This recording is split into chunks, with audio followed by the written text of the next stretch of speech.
ಗೊಂದಲ. ವಿಶೇಷವಾಗಿ ಪ್ರತಿ ಸಲ ಏನಪ್ಪಾ ಆಗ್ತಿದ್ರೆ ಎರಡು ಪಕ್ಷಗಳು ಕಾಂಗ್ರೆಸ್ ಮತ್ತೆ ಬಿಜೆಪಿ ನಡುವೆ ನೇರಾಟಣೆ ಆಗ್ತಿತ್ತು.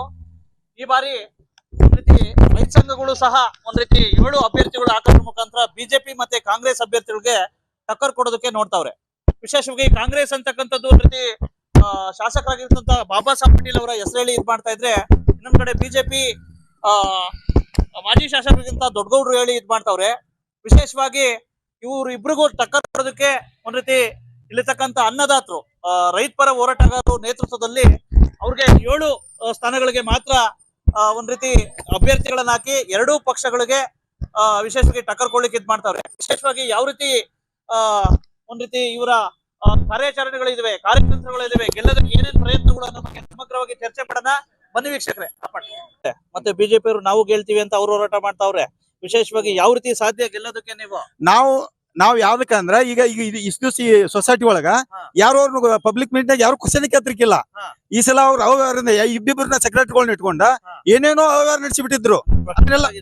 ಅದೇನಾಗತ್ತೆ ಗೊತ್ತೈತಿ, ಇನ್ನು ಒಳಗೆ ಹಾಕ್ಬೇಕು ನೋಡ್ತಾವ ಅದನ್ನ. ಅದನ್ನ ಅವ್ಯವಹಾರ ಅಂತ ಹೇಳುದಿಲ್ಲ. ಅಲ್ಲ ನೋಡ್ರಿ, 2 ಸೆಕ್ರೆಟರಿ ಇದ ಪೇಮೆಂಟ್ ಕೊಡಕ್ಕೆ ಎಲ್ಲಿ ಇದಿಲ್ಲ, ಅವಕಾಶ ಇಲ್ಲ. ಮಾಡಿರಂಗ ಏನು ಈಗ ನಮ್ಮ ಫಗಾದನ್ ಅವ್ರು ಇದ್ರು, ಸಿರ್ಸೆಲ್ ಫಗಾದನ್ ಓದಿದ್ರು. ಅವ್ರಿಗೆ 30 ವರ್ಷ ಗಂಟೆ ಇದಾವ್ರು, ಅವ್ರ ಅವಧಿಗಳಿಗಾಗೈತಿ. ಮತ್ತೆ ಅದೇ ನಾನು ಅದನ್ನ ಹೇಳುದಿಲ್ಲ. ಅವ್ಯವಹಾರ ಅನ್ನೋದಲ್ಲ ನಾನು. ಈಗ ಮತ್ತಿದ್ದು ಒಂದು ಸೆಕ್ರೆಟರಿನ ಇಬ್ಬರನ್ನ ಇಟ್ಕೋತಾರಂತಂದ್ರ ಏನಿದು ಅವ್ಯವಹಾರನೇ ಇದು. ಹೌದು. ಆಮೇಲೆ ಇನ್ನು ಉಳಿದದ್ದೆಲ್ಲ ಈಗ ಎಕರೆಕ ಫಸ್ಟ್ ಕೊಡು ಇವ್ರು 10,000 ಕೊಡುತ್ತು ಅಂತಾರು. 4 ಎಕರೆ ಇಟ್ಕೊಂಡು 10,000. ಇದು ಗೌರ್ಮೆಂಟ್ ಫೆಸಿಲಿಟಿ ರಗಡ್ ಐತಿ, ಅದನ್ನ ರೈತರಿಗೆ ಹಂಚಕ್ಕೆ ಏನಕ್ಕತಿ? ಈಗ ಸೊಸೈಟಿದು ಬರ್ತೈತೆ, ಒಂದ್ ವೇಳೆ ನೀವು ಆರ್ಸ್ ಬಂದ್ರೆ ಒಂದ್ ವೇಳೆ ಭಾಗದವರು ಅವ್ಯವಹಾರ ಮಾಡಿದ್ರೆ ಅವ್ರ ಮೇಲೆ ಏನಾದ್ರು ಕಾನೂನು ಹೋರಾಟ ಮಾಡ್ತೀರಿ? ನೋಡ್ತೀನಿ, ಅಲ್ಲಿ ನೋಡಿ ನಾ ಖಚಿತವಾಗಿ ನಾನು ಖಚಿತಪಡಿಸಿಕೊಂಡ ಆ ನಂತರ ನಾನು ಯಾವ ರೀತಿ ಅವ್ಯವಹಾರ ಇಲ್ಲ. ಈಗ ನೀವು ಈ ಸೆಕ್ರೆಟರಿ ಇಬ್ಬರನ್ನ ಇಟ್ಕೊಂಡಾರು, ಯಾವ ಆಧಾರ ಮೇಲೆ ಇಟ್ಕೊಂಡ್ರವ್ರು? ಯಾಕೆ ಇಟ್ಕೊಂಡು 7-8 ವರ್ಷ ಗಂಟ್ಲೆ? ಅದು ಕ್ವಶನ್. ಅದ್ರನ್ನ ಪದೇ 4 ವರ್ಷ ಗಂಟ್ಲೆ ಅವ್ರನ್ನ ಕ್ವಶನ್ ಮಾಡಿದ್ರು ಅವ್ರನ್ನ ತೆಗದೇ ಇಲ್ಲ ಅವರು. ಒಟ್ಟಾರೆ ಪಾಗದವರು ಅವ್ಯವಹಾರ ಮಾಡಿದ್ದಾರೆ. ನಾ ಪಗಾದ ನೀವು ಒಳ್ಳೆ ಪಗಾದ ಅಂತ ಕೇಳಕ್ ಹೋಗ್ಬೇಡ್ರಿ. ಅವ್ರ ಒಟ್ಟ ಕಮಿಟಿ ಅವ್ರೆಲ್ಲ ಒಟ್ಟಾಭಿಪ್ರಾಯ ಇದ್ದಾಗ ಏನೊಂದು ಹೌದು, ಒಟ್ಟಾಭಿಪ್ರಾಯ ಇಲ್ಲ ಅಲ್ಲಿ ನಡೆಯೋದಿಲ್ಲ ಯಾವ್ದು. ಅದು ಒಂದು ಇದಲ್ಲ ಅದು. ಮತ್ತ ನಾವ್ ಒಬ್ಬರ ಮೇಲೆ ಹಂಗ ಅಪವಾದನೆ ಮಾಡ್ಲಿ? ಹೌದು ನಾವು ಗೆಲ್ತೇವೆ, ಅದ್ ಮಾತ್ರ ಗೆಲ್ತೇವೆ. ಅದ್ದೂರಿಯಾಗಿ ನಡೀತಾ ಇದೆ. ಒಂದ್ ರೀತಿ ಸಾಕಷ್ಟು ಒಂದ್ ರೀತಿ ಎರಡೂ ಪಕ್ಷಗಳಿಗೆ ಕಾಂಗ್ರೆಸ್ ಮತ್ತೆ ಬಿಜೆಪಿಗೆ ಟಕ್ಕರ್ ಕೊಡೋದಕ್ಕೆ ನಿಮ್ಮ ಅಭ್ಯರ್ಥಿಗಳನ್ನ ಹಾಕಿದೀರಾ. 7 ಸ್ಥಾನಗಳಿಗೆ ನಿಲ್ಸಿದೀರಾ. ಏನ್ ಗೆಲ್ಲೋದು ನಿರೀಕ್ಷೆ ಮಾಡ್ಬೋದು 7 ಅಭ್ಯರ್ಥಿಗಳು? ಖಂಡಿತವಾಗಿ ಗೆಲ್ತೀವಿ. ಯಾಕಪ್ಪ ಅಂತಂದ್ರೆ ನಾನ್ ನೋಡಿದಾಗೆ ಇದು ಎಂಕೆಬಳಿ ಗ್ರಾಮದಲ್ಲಿ ಈ PKPS ಬಹಳ ದೊಡ್ಡ PKPS, ಸುಮಾರು 1080ಕ್ಕಿಂತ ಜಾಸ್ತಿ ಶೇರ್ ಹೋಲ್ಡರ್ ಇರುವಂತ ಈ ಒಂದು PKPS ಅಲ್ಲಿ ಇದುವರೆಗೂ ಕೇವಲ 2 ಕೋಟಿ ರೂಪಾಯಿ ಪತ್ರ ಮಾತ್ರ ಬರೆದಿದ್ದಾರೆ ಅಂತ ಕೇಳಿದಾಗ ನನಗೆ ಆಶ್ಚರ್ಯ ಆಯ್ತು. ಯಾಕಪ್ಪ ಅಂತಂದ್ರೆ ನಮ್ಮ ತೋಲಿಗೆ ಗ್ರಾಮದಲ್ಲಿ ಕೇವಲ 600-700 ಇದ್ದಂತ ಮೆಂಬರ್ಶಿಪ್ ನಲ್ಲಿ ನಾವು 7 ಕೋಟಿ ರೂಪಾಯಿ ಇವಾಗ ಪತ್ರ ನಮ್ದು ನಡೀತಾ ಇದೆ. 1 ಎಕರೆಗೆ 35,000-40,000 ರೂಪಾಯಿ ನಾವು ರೈತರಿಗೆ ಹಂಚ್ತಾ ಇದೀವಿ. ಇಲ್ಲಿ ಯಾಕೆ ಈ ರೀತಿ ಅಭಿವೃದ್ಧಿ ಆಗ್ಲಿಲ್ಲ? ಅಭಿವೃದ್ಧಿ ಯಾಕೆ ಕಾಣ್ಲಿಲ್ಲ? ಅಭಿವೃದ್ಧಿ ಈವರೆಗೂ ಕೂಡ ಆಗಿಲ್ಲ. ಮತ್ತೆ ಸರ್ಕಾರದಿಂದ ಬರುವಂತ ಹಲವಾರು ಸವಲತ್ತುಗಳನ್ನ ಈ ಸೊಸೈಟಿಗೆ ತರುವುದಕ್ಕಾಗಿ ನಮ್ಮ ರೈತ ಸಂಘಟನೆಗಳು, ಒಂದು ಉದಾಹರಣೆ ಹೇಳ್ಬೇಕಂದ್ರ ಕೇವಲ 400-600 ವೋಟಿಂಗ್, 400-600 ಮಾತ್ರ ವೋಟಿಂಗ್ ಪವರ್ ಕೊಟ್ಟಿದ್ರು. ಇಲ್ಲಿ ನಮ್ಮ ರೈತ ಸಂಘದ ಹೋರಾಟದಿಂದ ಇವತ್ತು ಪ್ರತಿಯೊಬ್ಬರಿಗೂ ವೋಟಿಂಗ್ ಪವರ್ ಕೊಡಿಸ್ಕೊಂಡ್ ಬರುವಂತ ಕೆಲಸ ನಾವು ಮಾಡಿದ್ದೇವೆ ಇಲ್ಲಿ.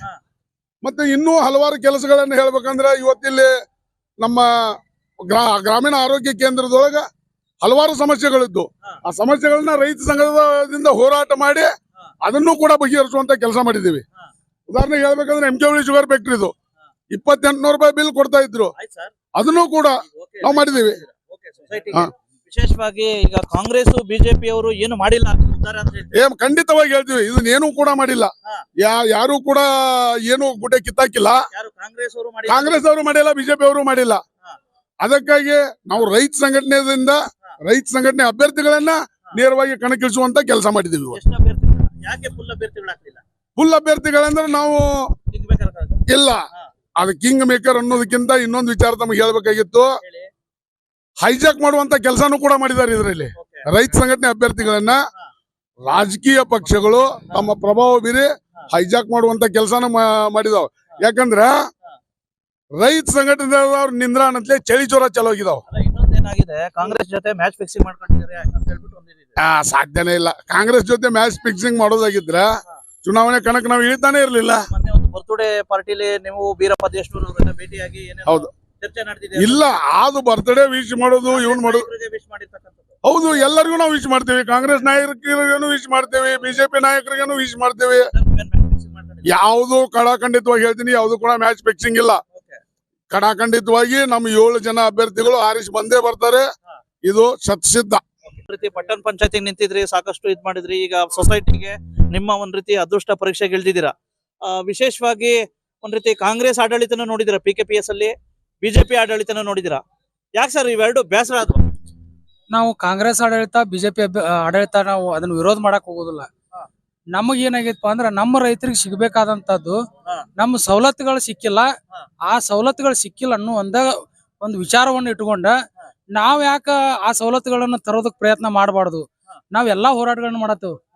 ಫ್ಯಾಕ್ಟ್ರಿ ಹಿಡ್ಕೊಂಡು ನಮ್ಮ ಊರಿಗೆ ಬೇಕಾದಂತ ಸರ್ಕಾರಿ ಆಸ್ಪತ್ರೆಗಳನ್ನ ಹಿಡ್ಕೊಂಡು ಎಲ್ಲಾನು ನಮ್ಮ ಊರಿಗೆ ಏನ್ ತರಬೇಕಾಗಿತ್ಲ ಆ ಎಲ್ಲಾ ಪ್ರಯತ್ನಗಳನ್ನ ಮಾಡತ್ತೇವ್. ಇದನ್ನು ಕೂಡ ಅವ್ರನ್ನ ವಿರೋಧಿಸಿಕಾಸ್ ನಾವ್ ಮಾಡತ್ತಿಲ್ಲ. ಇಲ್ಲೂ ಕಾಂಗ್ರೆಸ್ ಈಗ ಬಿಜೆಪಿ ಆಡಳಿತ ಇತ್ತು, PKPS ಅವ್ರೇನ್ ಕೊಡ್ಲಿಲ್ವಾ ರೈತರಿಗೆ ಸರಿಯಾಗಿ? ನಾ ಕೊಟ್ಟಿಲ್ಲ ಅಂತ ಆಪಾದನೆ ಮಾಡೋದಿಲ್ಲ. ನಾವೇನ್ ಹೇಳ್ತಾನು, ನಮ್ಮ PKPS ಅನ್ನ ಅವ್ರು ಮಾಡಿದ್ರಕ್ಕಿಂತನೂ ಹೆಚ್ಚಿನ ಮಟ್ಟದೊಳಗೆ ಸುಧಾರಣೆ ಮಾಡಿ ನಮ್ಮ ಜನರಿಗೆ ಸೌಕರ್ಯಗಳನ್ನ ಕೊಡಿಸ್ಬೇಕು ಅನ್ನೋ ಒಂದು ಉದ್ದೇಶ ನಮ್ಮದಿಲ್ಲ. ಯಾವ್ದೇ ರಾಜಕಾರಣ ಮಾಡ್ಬೇಕು, ನಾವು ದೊಡ್ಡ ವ್ಯಕ್ತಿಗಳಾಗ್ಬೇಕು ಅನ್ನುವಂತ ಉದ್ದೇಶ ಅಲ್ಲ. ನಮ್ಮ PKPS ಇಂದ ಸರ್ಕಾರದಿಂದ ಬರುವಂತ ಯೋಜನೆಗಳನ್ನ ನಮ್ಮ ರೈತರಿಗೆ ನೇರವಾಗಿ ಕೊಡಿಸುವಂತ ಉದ್ದೇಶ ಮಾತ್ರ ನಮ್ದು. ಇದ್ರಾಗ ಹೌದು, ತಲುಪಿಸಿಲ್ಲ ಅನ್ನೋದು ಇಲ್ಲಿ ಇಡೀ ನಮ್ಮ MK ಬಳಿ ಪಟ್ಟಣದೊಳಗ ನೀವು ಯಾರನ್ನ ಕೇಳಿದ್ರೂ ಅವ್ರ ಬಾಯಿಲಿ ಏನು ಉತ್ತರ ಬರ್ತದ ಅಂತ ಹೇಳ್ಕಾಸ್ ನೀವು ಅವರಿಂದ ಕೇಳ್ಕೋಬಹುದು. ನೀವು ಷೇರ್ದಾರನ್ನ ಕೇಳ್ಕೊಂಡ್ರ ಕಾಂಗ್ರೆಸ್ ಮಾತ್ರ ತಲುಪಿಸಿಲ್ವಾ, ಬಿಜೆಪಿನೂ ತಲುಪಿಸಿಲ್ಲ? ನಾ ಅದನ್ನ ಯಾರ್ದು ಇವ್ರು ಮಾಡಿಲ್ಲ ಅವ್ರು ಮಾಡಿಲ್ಲ ಅಂತ ಹೇಳೋದಿಲ್ಲ.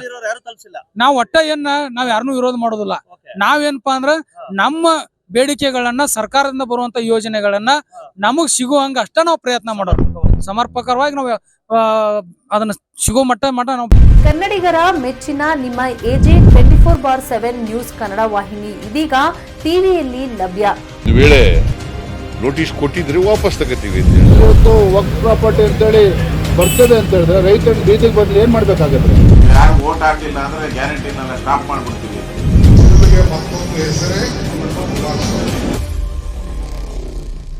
ಕರ್ನಾಟಕ ಮತ್ತು ದೇಶ ವಿದೇಶ 360 ಡಿಗ್ರಿ ಸುದ್ದಿ ಹಾಗೂ ಉತ್ತರ ಕರ್ನಾಟಕ, ಬೆಳಗಾವಿ, ಬಾಗಲಕೋಟೆ, ಧಾರವಾಡ, ಹಾವೇರಿ, ಗದಗ, ಬಿಜಾಪುರ ಜಿಲ್ಲೆಯ ಕ್ಷಣ ಕ್ಷಣದ ವಿವರವನ್ನ ಪಡೆಯುವುದಕ್ಕೆ AJ 24/7 ನ್ಯೂಸ್ ಕನ್ನಡ ವಾಹಿನಿಯನ್ನ ಲೈಕ್ ಮಾಡಿ, ವಿಡಿಯೋಗಳನ್ನ ಶೇರ್ ಮಾಡಿ, ಕಮೆಂಟ್ ಮಾಡುವ ಮೂಲಕ ನಮ್ಮ ವಾಹಿನಿಗೆ ಸಹಕಾರ ನೀಡಿ ಮತ್ತು ಚಾನೆಲ್ ಅನ್ನ ಸಬ್ಸ್ಕ್ರೈಬ್ ಮಾಡಿ.